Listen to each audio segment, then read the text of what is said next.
salty ocean, off where the waves roll free. The sparkling water rises, then crashes to the sea. Out amongst the breakers, you'll have no need to fear. It's true, it's the blue frontier. Hey there, if there's anybody out there. It's the end of 2024 and can't say too soon. Well, I'm here at the Rising Tide Ocean Podcast Central Studios. My co-host Vicky Nichols Goldstein and our guest co-host Natasha Benjamin are probably off skiing or scuba diving or having lots of fun while I adjust this mic. Our producer Holden Hardcastle, home with his baby, thought you might like a compilation of some of our best ocean voices of the past year. So in this episode, we offer you some highlight rod and reels. And with that fishing metaphor, let's start with commercial fisherman turned journalist Nick Rahane, recalling how some very smart sperm whales were stealing fish from long lines in the seas off Alaska until a few frustrated fishermen tried to get him to join them in shooting at the whales, which he managed to avoid. It was late February, March, the western Gulf of Alaska. We were fishing out of Sandpoint, which is basically kind of where the Alaskan Peninsula meets the Aleutian Islands. Terrible weather. And we had worked for about 2 weeks straight and couldn't shake this pod of sperm whales that were just following us. We'd set up dummy gear and do other things to try to avoid them. We'd try to move to different areas. And sometimes you'll even see sperm whales sleeping on the ocean's surface when you get to your buoys to start hauling gear. So they know what to look for. And even though a sperm whale's jaw can be 8 to 10 feet long, and sablefish are 18 inches to 3-4 feet, the biggest. They discriminate between what they eat. So if you have bycatch of grenadier or rockfish, they don't really want those. So they can daintily pluck sablefish, or also known as black cod, off the hooks. Sometimes they clean the hook. Sometimes you'll see the hook has been completely straightened out. Other times you'll just have a black cod head. And then they'll also do what's called the raking the long line. So when it's being hauled up from the depths, and you fish for sablefish in really deep water, like up to a mile deep. So you have lots of line. And I guess to go back, long lines, specifically in the sablefish fishery, you'll have thousands of hooks and maybe a mile or two of line in one set. And they're anchored to the ocean floor. As they're coming up, sperm whales sometimes will grab the line and pluck it with their mouths and pluck it like a guitar string.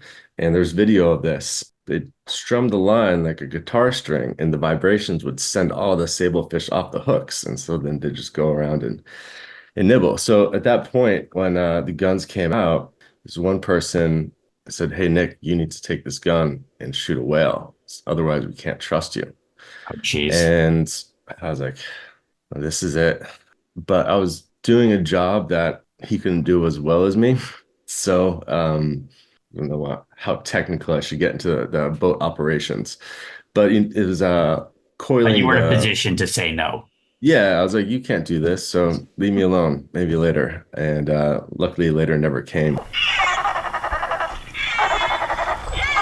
On a lighter note, Alaska artist Ray Troll recalls how fishing for ratfish off southeast Alaska inspired his famous Spawn Till You Die artwork, paintings, murals, plus millions of t-shirts like The Empire Strikes Bass, Dark Side of the Loon, and Coho Ho and Humpied Holidays. And one of the things was when I moved to Alaska and I was in the middle of this fish culture. You know, I was selling fish, I was drawing and painting fish.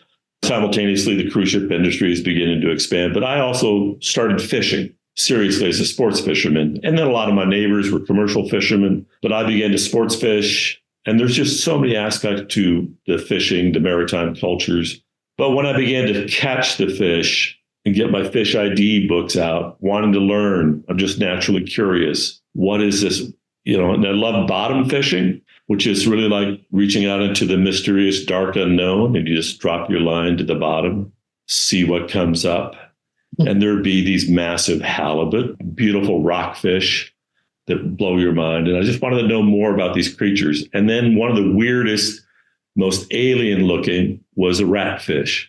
And I love the name ratfish because it sounds like rat fink. As a kid, I loved rat fink, sort of the un-Mickey Mouse, the anti-Mickey Mouse. Because I'm naturally curious, I wanted to know more about these animals. So catching a fish was always and is always an emotional experience. And it's mixed with pride.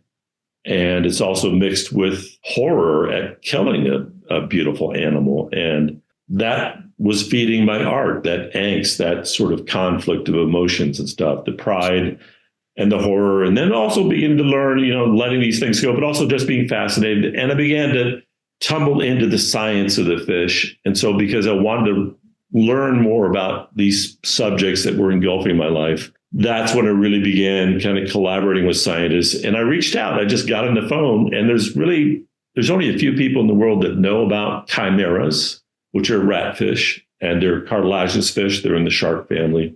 I reached out to Dominique Didier, who was at the Academy of Natural Sciences, Philadelphia. Just called her out of the blue back in the old rotary dial phone. Hey, you want to talk about ratfish? And she turned me on to all kinds of things about ratfish. Started drawing and painting them. I tumbled deeper into the world of ratfish and how ancient they are.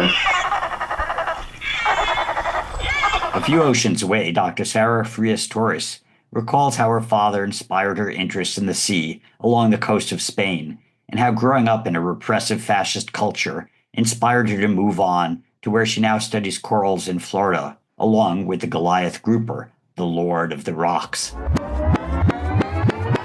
From the moment I knew how to walk, every time we'll go to the beach, I'll just jump into the waves and following my dad. He was an avid snorkeler and freediver. And he decided, okay, I cannot prevent you from following me, but let's go snorkel together.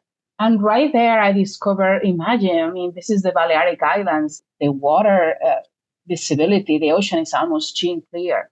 And so right away, I discovered this amazing new world with all these beautiful creatures I didn't understand, with all these different shapes and colors. And so my dad, at the end of every snorkel trip, he will explain, so this is an anemone and this is a sea urchin. He will give the names of things, right? So that first discovery and all the different summers afterwards doing the same thing, snorkeling with my dad, and obviously a constant supply of Jacques Cousteau ocean documentaries every Sunday afternoon over the years, that generated this passion for the ocean that continues to this day. And so you went to school knowing you were interested in oceanography? Yes, I didn't know the words. I knew I wanted to be a marine biologist, whatever words I was using. But remember, it was not an easy goal to achieve. By accident of geography and history, I was born and raised in Barcelona. And all from birth to my preteens, there was a fascist dictatorship still in the country. So when you're a little girl born in those conditions, all that society expects of you is to grow up, get married, and have many, many children for el bien de la iglesia y la nación, for the good of the church and the nation. That was the only purpose in your life. If that is your choice, that's fine.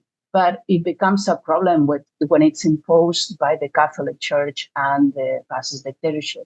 I was lucky that my parents had great expectations for me. They quickly realized I was very, very smart, and I will just absorb science in a way that they've never seen before.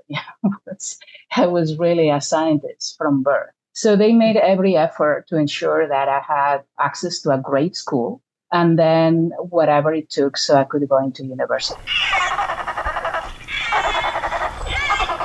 Author Shelby Van Pelt, who wrote the best-selling Remarkably Bright Creatures, tells us about going on a book tour that included penguins, and how her work has inspired so many of her readers to fall in love with octopuses, or octopi, or whatever. Just the financial windfall of this book, I definitely, it's important to me to divert a lot of that to, particularly getting plastics out of the ocean. I donate to the some of the organizations that rescue octopuses and, rehabilitate them. They are not as endangered as a lot of other species are. But one of the things that has been most joyful to me in this whole process is just seeing, I sort of think of them as like little nudges. Again, you take someone who maybe has, never been to the ocean or wouldn't have really any reason to have a connection to it and care about it. And, this book can be just a little nudge in the direction of, oh, maybe I should care about that a little bit more.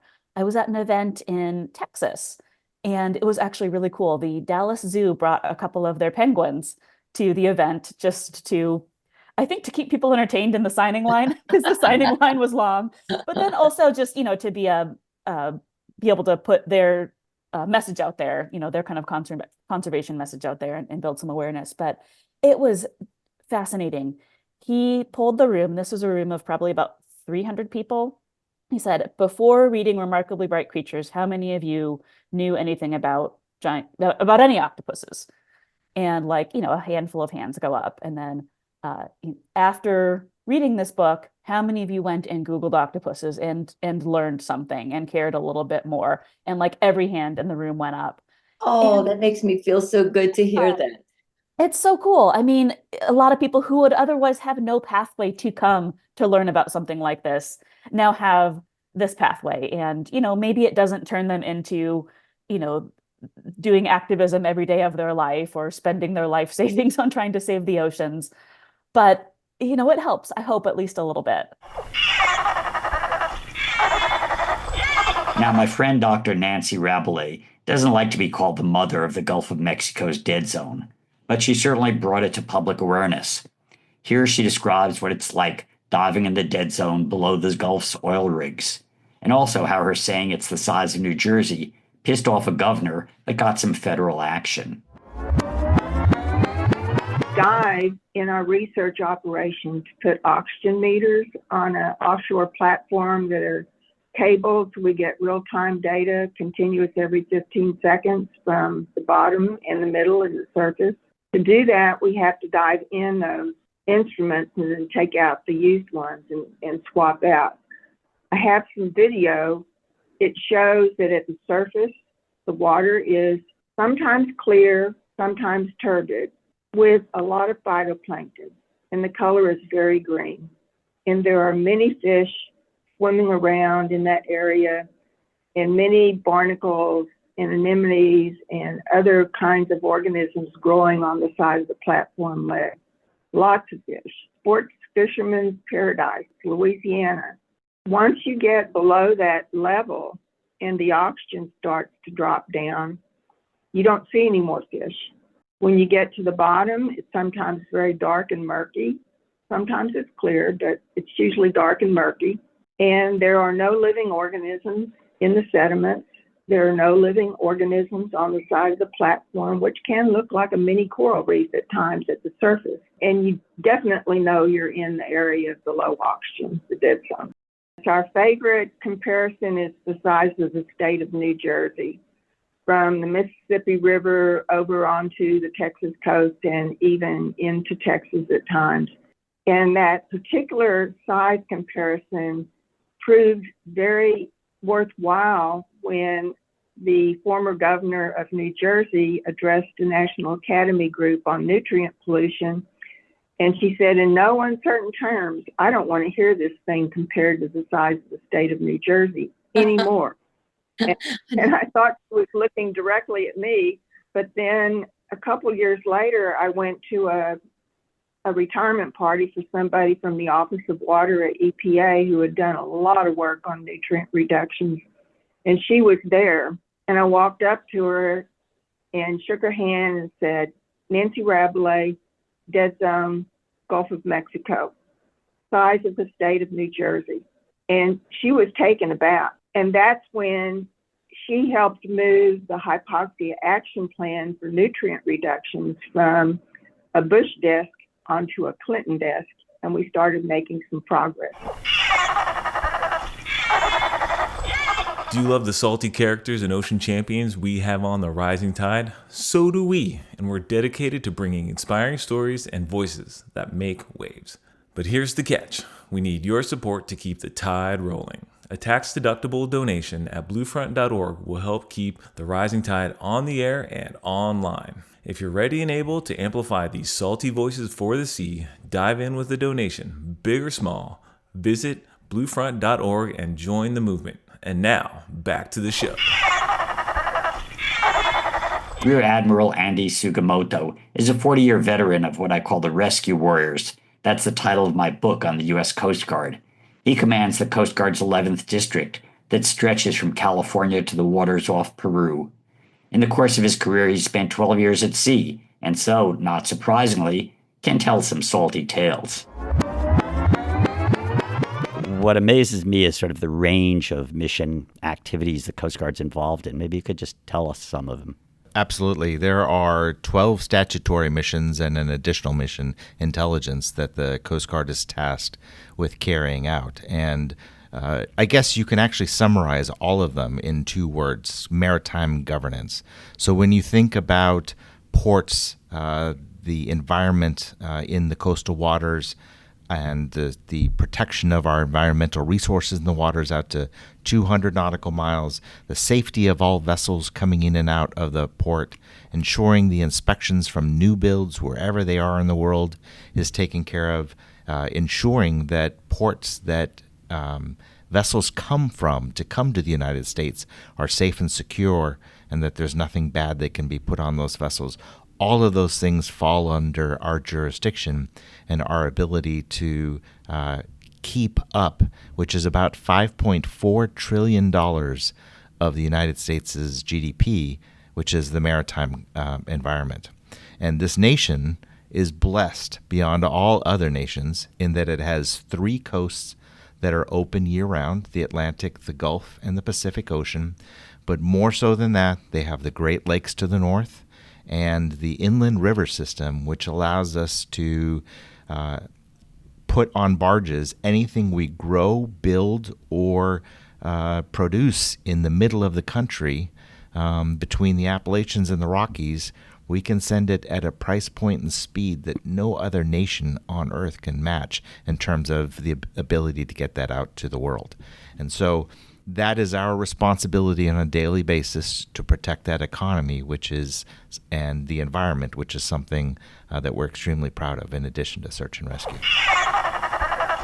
Sherry Goodman, the former Pentagon Undersecretary of Defense for Environmental Security and the recent author of a new book, Threat Multiplier, talked to us about the strategic advantages of clean energy for both combat land operations and maritime security. In Iraq and Afghanistan, we were losing soldiers and Marines who were trucking fuel to the front because 8 out of 10 of the military convoys in those 2 wars were about moving fossil fuels, water, and ammunition, and they were subject to improvised explosive device attacks by the terrorists in that region. And that began a whole era of, as Secretary Mattis said, he was then General Mattis, he said, unleash us from the tether of fuel.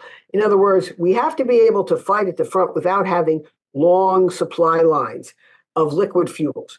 And we now say that we have to be able to operate in what we call a contested logistics environment. We can't assume that you're going to be able to get all these logistics, fuel, water, ammunition, to the front without being attacked.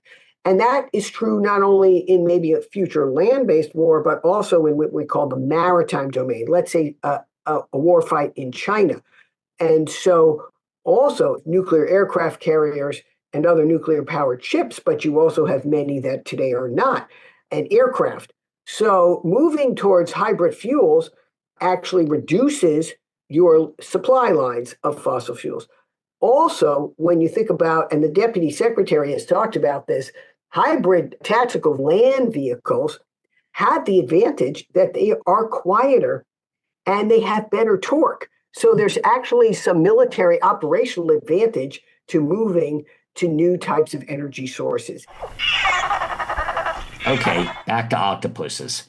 Craig Foster, the Academy Award-winning filmmaker of My Octopus Teacher, is out with a new book, Amphibious Soul, a memoir of growing up on the Kelpie shore of South Africa, where he taught himself how to track animals underwater and also how to enjoy the freezing cold water of the kelp beds that he calls the African sea forest. I realized that it takes about 20 years to become a really good tracker and have this nature connection. So I'd grown up in the intertidal and in diving in the Great African Sea Forest. So at least I knew quite a lot about that environment. So if I could somehow learn tracking in a place I'd grown up and I'd had at least 10 years of very powerful immersion, if I did another 10 years every day, maybe I could attain some level of connection. So I set a goal of diving every day for 10 years, and I set a goal of trying to track underwater because I knew that tracking was the key. This is a way of pattern recognition where you can see tiny signs and you can see what's been happening at night. You can even see future events by a whole lot of sign and clue. And it took me literally, I think it took 3 years to see my first track underwater. That's how difficult it was. But as soon as I saw the first one, then it started to go much faster. And I realized there were thousands of these tracks underwater. They're not the same on land at all, but I got so excited because I realized it would be possible to track animals underwater. And what was that first track you identified? So that was a trail of a Bernapina whelk, and these whelks, move along the rocks underwater, and they leave a very fine slime trail, and then tiny particles of sand collect on that trail.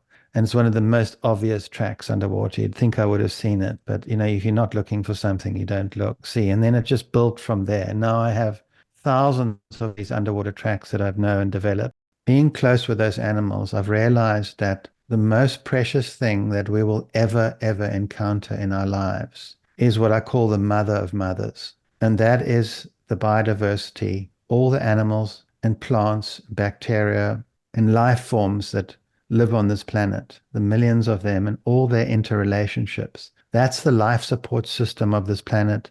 That's why all of us are breathing. That's why all of us are eating. And we somehow have to change the story from this madness of infinite capitalism towards looking after our mother of mothers. She's looked after us from the beginning. Now, how do we allow biodiversity to regenerate? Because that is critical if we want to survive as a species. And finally, it was a pleasure to talk with Wendy Benchley. She and I co-founded the Peter Benchley Ocean Awards, the Academy Awards of the Ocean, many years ago, but they've been in hibernation for several years now. Only, with support of the Aquarium Conservation Partnership, they're coming back just in time for the 50th anniversary of Jaws. When David started to talk about the history and the idea, I'm just thinking about Peter, after Jaws, when we first started going on National Geographic expeditions. And it was so thrilling for both of us to be able to get out on the ocean. And what other writer has ever been so fortunate as to write a book and then have it open up a whole new life for him, as it did for Peter? We were very lucky that way. And that was one of the things we talked a lot about, was that there are so many different vocations and avocations and jobs that are all associated with helping to get the ocean healthy again. And so I think that the Benchley Awards are very true to that thought that he had, and David helped put it into a real organized award system. But it was certainly something that we talked about when he was still alive. And so it's a great, marvelous feeling. And the other thing I just am thinking about right now is that I'm very moved, and I think he would be if he were alive, that the ocean community accepts Jaws and his writing as something that the end result was fascination and more interest in the ocean, and that it had a positive effect. So I think it's quite wonderful that the aquariums also feel comfortable with that concept. I just was talking the other day with this young woman scientist who told me when I mentioned she didn't know there was a Peter Benchley Awards and that it was coming back. And when I said that, she got very excited. She said, when I was a child, I read a girl of the Sea of Cortez, and that she carried it with her for years and inspired her to become a scientist. So it wasn't just Jaws, it was his whole work of fiction that were all about the ocean. That was Peter's favorite book. Yeah, you do know that he had this wonderful ride on a manta ray that was injured in the Sea of Cortez. And the manta stayed with the ship for about 3 days. I think it was a safe place for the manta. It was like a feeding station. And so he came back from that trip just exhilarated and fascinated with mantas. And then he wrote The Girl of the Sea of Cortez about this young Mexican girl who has a very positive relationship with a manta. And it's a great book, and we hope it's going to be a movie one of these days. I think it would make a lovely movie. And it's also nice that after meeting so many marine scientists who were inspired by the marine biologist character in Jaws, who Richard Dreyfuss played in the movie, it's nice to meet a scientist who was actually inspired and had her life turned around by Girl of the Sea of Cortez. I think Peter got thousands of letters from people saying they wanted to be Hooper. And actually, I think Peter wanted to be Hooper. That was sort of his role model. Well, that's it. It's a fish wrap, as they say. But as stormy and challenging as 2025 will almost certainly be, we promise to keep offering you fun, diverse, solution-oriented ocean voices in the new year. So join us on our new episodes. And don't forget to give us 5 stars on your favorite podcast platform. Encourage your friends and anemones to listen in, and link us up, if you can, with your local radio station, as we're also on a growing network of broadcasters and looking for more. Reach out to us at info@bluefront.org. So, happy Blue Year, and join Vicky, Natasha, and me and the gang in 2025 on Rising Tide, the Ocean Podcast. Rising Tide, the Ocean Podcast is a production of Blue Frontier, co-hosted by Blue Frontier's David Halbart and Vicki Nichols-Goldstein of the Inland Ocean Coalition, with production support from Holden Hardcastle of Fluid Studios, Natasha Benjamin, and Nick Paz, and editing services provided by Charles Landon of Studio Cape May. You can find Rising Tide at bluefront.org or on Apple, Spotify, or wherever you download your podcast. And don't forget to recommend the Rising Tide Ocean Podcast to your friends and other ocean lovers. Off in the salty ocean, off where the waves roll free. The sparkling water rises, then crashes to the sea. Out amongst the breakers, you'll have no need to fear. It's true, it's the Blue Frontier.